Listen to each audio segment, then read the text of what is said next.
हरे कृष्ण। एक महात्मा के पास एक धनवान व्यक्ति आया।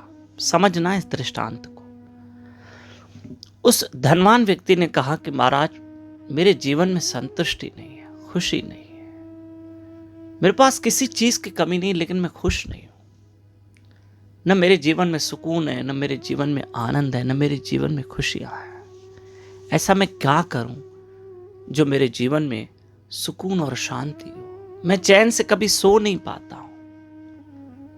हालांकि जिस तकिए पे मैं सोता हूं उस तकिए की कीमत 3,000, जिस गद्दे पे मैं सोता हूं गद्दे की कीमत 1,00,000 रुपया, जिस पलंग पे सोता हूं पलंग की कीमत 5,00,000। एसी है, एयर कंडीशनर है, सब कुछ है, कोई असुविधा नहीं है।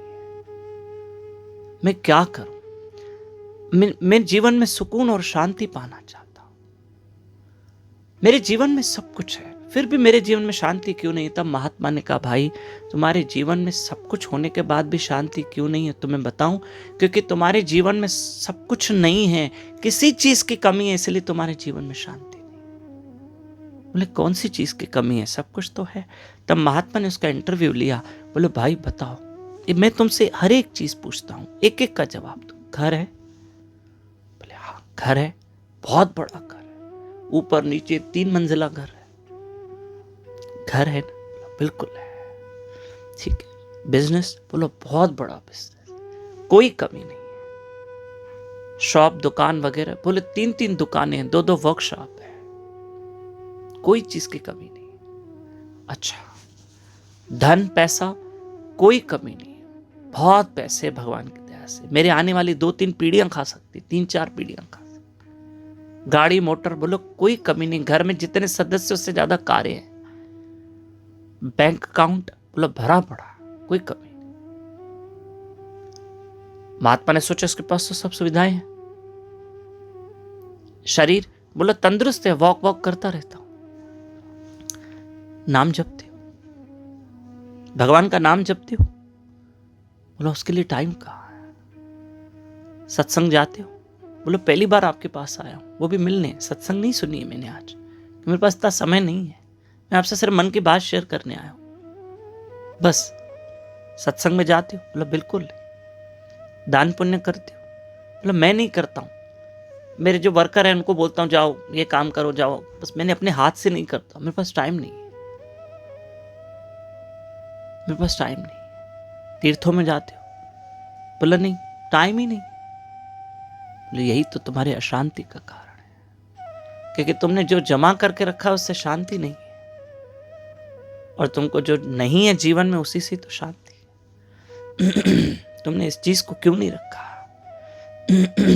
आज तुम कह रहे हो मैं जीवन में अशांत हूं, आज तुम अपने जीवन में कह रहे हो मैं तकलीफ में हूं, मेरे जीवन में सुकून नहीं है, तो तुम्हारे जीवन में ये शांति के साधन है ही नहीं, सत्संग, कथा, कीर्तन, तो फिर तुम कहां से सुखी रहोगे? कैसे खुश रहोगे? कैसे संतुष्ट रहोगे? कैसे रहोगे? तुमने कहा मेरा बहुत बड़ा बंगला है, लेकिन उस बहुत बड़े बंगले में मंदिर है? बोला, हाँ छोटा सा मंदिर है। पूजा आरती करते हो? बोला, कुछ नहीं करता। तुमने कहा मेरे पास बहुत बड़ी कार है? बोला, हाँ महाराज बहुत बड़ी कार है, मेरे पास ऑडी है, मैं भी BMW एक और ले रहा हूं, पर उसमें भजन सुनते हो? अरे तुम्हें भगवान ने जो दिया उसका सदुपयोग करो, उसका सदुपयोग करो।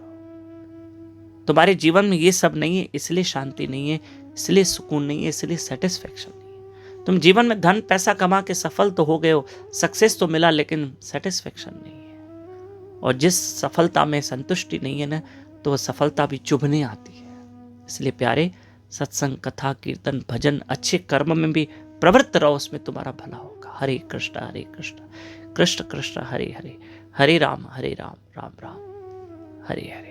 ये तो ऐसे हुआ प्यारे कि तूने भोजन तो बहुत भरपूर बनाया, लेकिन नमक नहीं डाला, तो स्वाद कहां से आया?